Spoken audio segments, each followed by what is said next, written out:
Olá, tudo bem? Eu sou o professor Alves de Carvalho, seja bem-vindo no canal A Ciência da Saúde. Hoje nós vamos falar sobre a força do hábito. Vou trazer uma pesquisa interessante de Pavlov sobre o reflexo condicionado e incondicionado, o consciente e o inconsciente, a formação dos nossos hábitos e como mudar hábitos negativos. Fique no vídeo até o final e inscreva-se no canal, toque ali o sininho para receber os próximos vídeos e, se possível, compartilhe.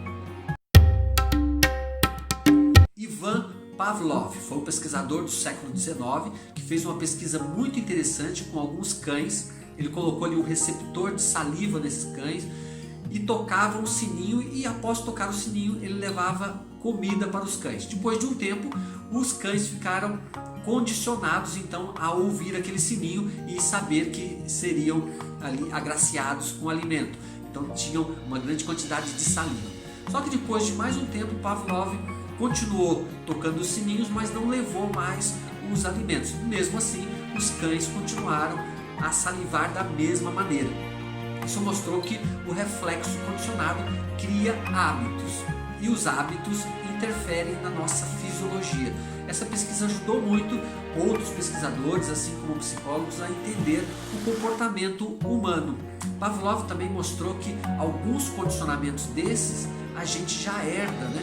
Por exemplo, a gente não ensina um bebê a buscar o seio da mãe quando ele precisa de leite. Assim como um filhote de cabrito, a mãe não precisa ensiná-lo a levantar rápido e correr dos predadores. Então a gente já herda alguns comportamentos, alguns sinais, não é? Os hábitos eles são formados a partir do consciente, e depois que a gente repete isso várias vezes, as informações passam para o inconsciente. Por exemplo, quando você aprendeu a andar de bicicleta, no início você pensava em todas as variáveis, em todos os detalhes, onde colocar o pé, como segurar, como pedalar, como trocar de marchas, vários detalhes que eram confusos no início e, por sua vez, caímos várias vezes, né? Mas depois de um tempo, o nosso corpo passa a fazer o movimento de forma automática. Então aquela informação que estava no consciente passa para o inconsciente. E depois você pode andar de bicicleta sem se preocupar com isso, podendo olhar a paisagem ou mesmo respondendo uma mensagem no seu telefone. Então, todos os hábitos passam por esse detalhe do consciente e depois vai para o inconsciente. E quando chega no inconsciente, ele torna-se automático. E ao tornar-se automático, ele passa a dominar as nossas ações.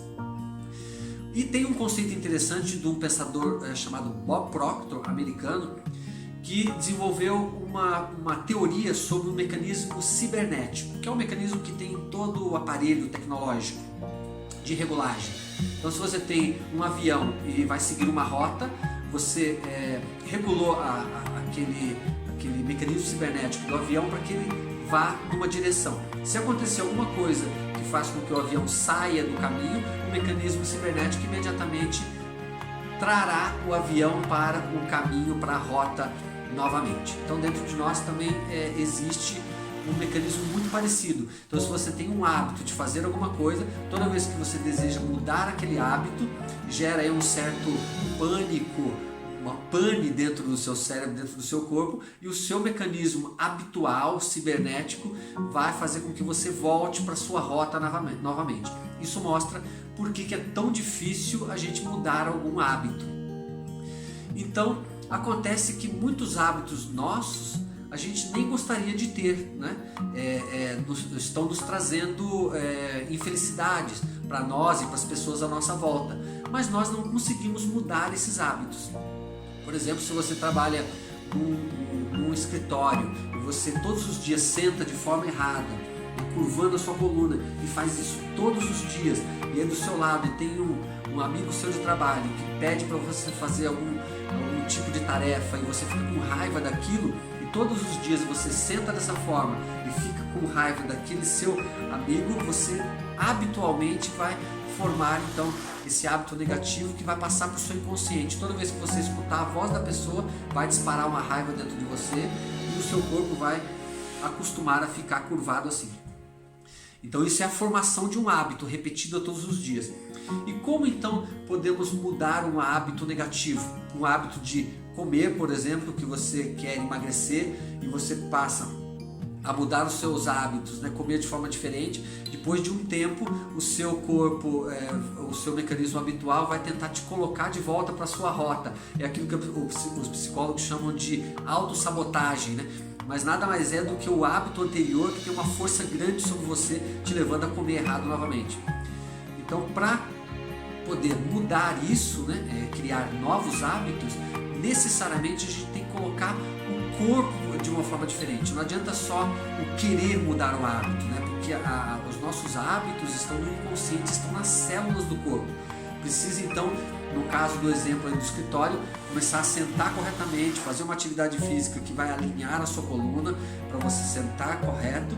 E essa pessoa que te irrita, ao invés dela te irritar, você passar a conversar com ela, passe a perdoar a maneira que ela fala para você, ou mesmo diga para ela que você não quer fazer aquela tarefa.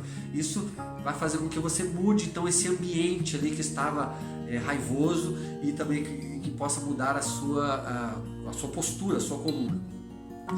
Para mudar também um hábito alimentar ou emagrecimento, você precisa também mudar aquilo que você come e colocar o seu corpo numa atividade física e repetir isso várias vezes até que aquele mecanismo seu habitual passe a ser um mecanismo saudável da maneira que você deseja, mas isso precisa ser repetido várias vezes para que se torne automático. Depois de um tempo, a sua saúde vai ser natural e automática, você já não vai precisar pensar tanto nisso, tá bem? Obrigado por acompanhar os vídeos. Namastê!